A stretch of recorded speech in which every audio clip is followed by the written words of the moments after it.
வணக்கம் தமிழ்நாடு மக்களுக்கு.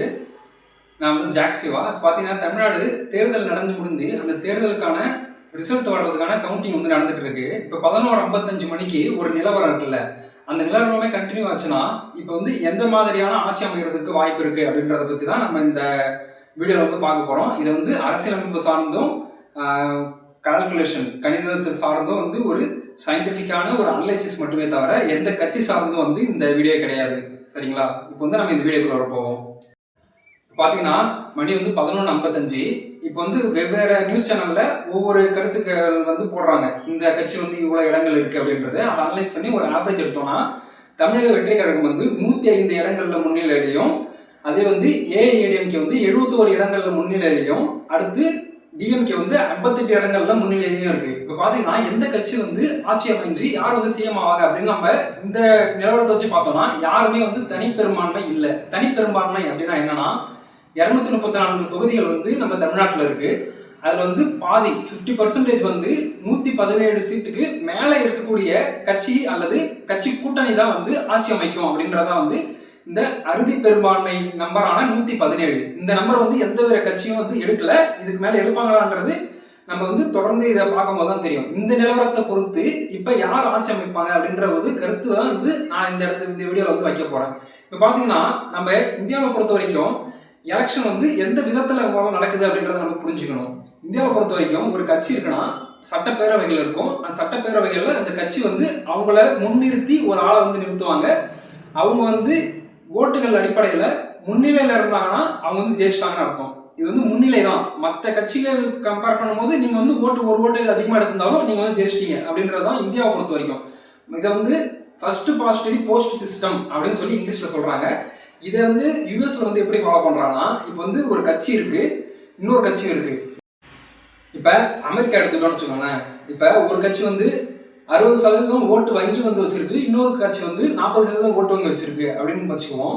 இப்போ வந்து சீட் வந்து 100 சீட் இருக்குன்னா இப்போ 60% ஓட்டு வங்கி வச்சிருக்க கட்சிக்கு வந்து 60 சீட்டு போயிடும். 40% ஓட்டு வங்கி வச்சிருக்க கட்சிக்கு வந்து 40 சீட்டு போயிடும். இதை வந்து நம்ம இந்தியாவில் வந்து நம்ம அதை ஃபாலோ பண்றதில்ல. இதை எப்படி புரிஞ்சுக்கலாம்னா, போன எலெக்ஷன்ல அதாவது 2021ல நாம் தமிழர் கட்சி வந்து 8% ஓட்டு வச்சிருந்தாங்க. 8% ஓட்டு வச்சிருந்தாங்கன்னா அவங்களுக்கு வந்து நம்ம அசம்பிளியில் வந்து நம்ம இடம் வந்தோம்னா கிடையாது. ஏன்னா வந்து அவங்க எந்தவித கேண்டிடேட்டையும் வந்து தோக்கடிக்கல. இவங்க வந்து ஓட்டு வங்கி மட்டும் தான் 8% வச்சிருந்தாங்க. இதுதான் வந்து நம்ம இந்தியாவில் வந்து ஃபாலோ பண்ணக்கூடிய சிஸ்டம். இதை வந்து ஃபர்ஸ்ட் பாசிட்டிவ் போஸ்ட் சிஸ்டம்னு சொல்லுவாங்க.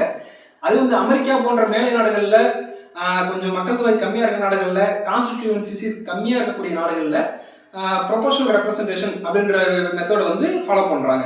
இப்போ நம்ம இந்தியா மெத்தடை ஃபாலோ பண்ணும்போது இந்த விதத்தில் தான் வந்து முன்னிலைன்னு தான் நம்ம சொல்லுவோம். அப்படி பார்க்கும்போது தாவைக்கா தான் வந்து 105 இடங்கள்ல வந்து முன்னிலையில் இருக்கு. பார்த்தீங்கன்னா 117 இடம் வேணும்னு சொல்லியாச்சு. ஏற்கனவே வந்து கூட்டணியெல்லாம் அமைச்சிட்டாங்க. இனிமேட்டு இப்போ இதுதான் வந்து கண்டிஷன். இப்போ சாயங்காலம் 5 மணிக்கு இந்த நான் சொன்ன இந்த 105, 71, 58 தான் வந்து கண்டிஷன் ரிசல்ட்ல இருக்குன்னு வச்சுக்கோங்களேன். இப்போ யார் சிஎம் ஆவாங்க அப்படின்னு கேட்டால் அது ஒரு பெரிய கேள்விக்குறி தான்.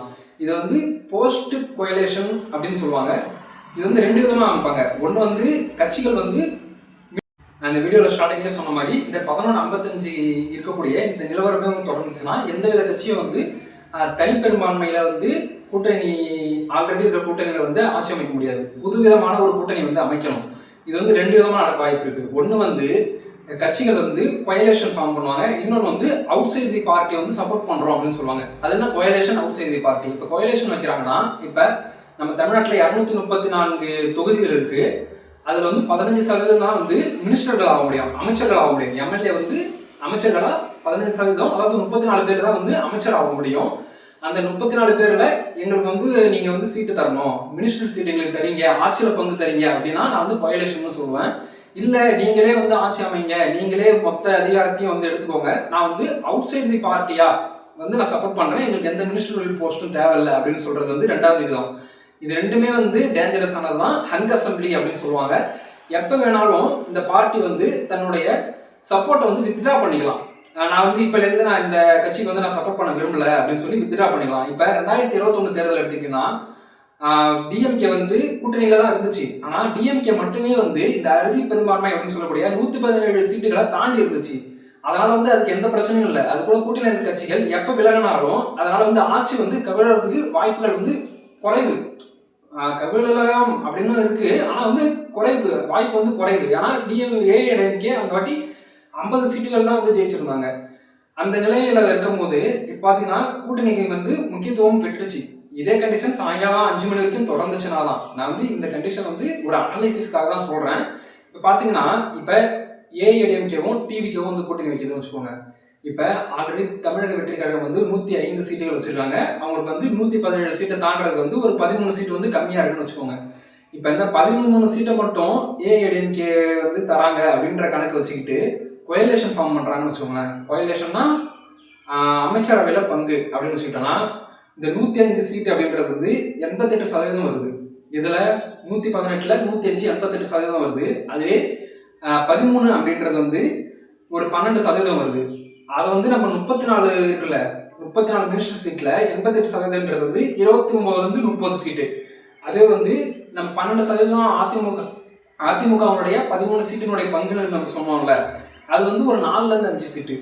இப்படிதான் வந்து அவங்களுக்குள்ளார வந்து கூட்டணி பேச்சுவார்த்தை வந்து நடத்துவாங்க. இது எந்த விதத்துல கூட்டணி அமையணும்னு வந்து நம்ம சொல்ல முடியாது. ஏன்னா வந்து இப்ப 3 வாய்ப்புகள் இருக்கு கூட்டணி அமையறதுக்கு.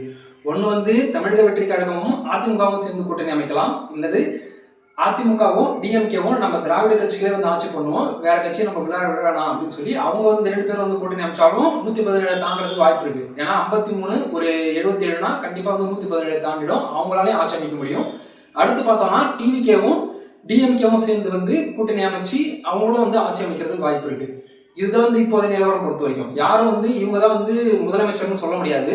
ஆனா வந்து யார் முதலமைச்சரா இருக்கிறதுக்கு வாய்ப்பு ரொம்ப குறைவுனா நம்மளுடைய மு.க. ஸ்டாலின் ஐயா அவர்கள் வந்து முதலமைச்சர் இருக்கிறதுக்கான வாய்ப்புகள் வந்து இப்ப இருக்கக்கூடிய நிலவரம் 11:55 நிலவரமே தொடர்ந்துச்சுன்னா வாய்ப்புகள் வந்து இல்லை. ஏன்னா வந்து ஏஐடிஎம்கேவும் டிஎம்கேவும் கூட்டணி வைக்குதுன்னு வச்சுக்கோங்க. ஏஐடிஎம்கே தான் 77 சீட்டுகள் ஆல்ரெடி வச்சிருக்கு. அப்போ வந்து சிஎம் கேண்டிடேட் வந்து எடப்பாடி ஐயாவை தான் வந்து சூஸ் பண்ணுவாங்க. இதே வந்து டிவிகேவும் ஏஐடிஎம்கேவும் வந்து கூட்டணி வைக்கிறதுனா அப்போ வந்து சிஎம் கேண்டிடேட்டா வந்து விஜய் சாரை தான் வந்து சூஸ் பண்ணுவாங்க. அதே வந்து டிவிகேவும் டிஎம்கேவும் கூட்டணி வைக்கிறதுனாலும் அப்பையும் வந்து விஜய் சாரை தான் வந்து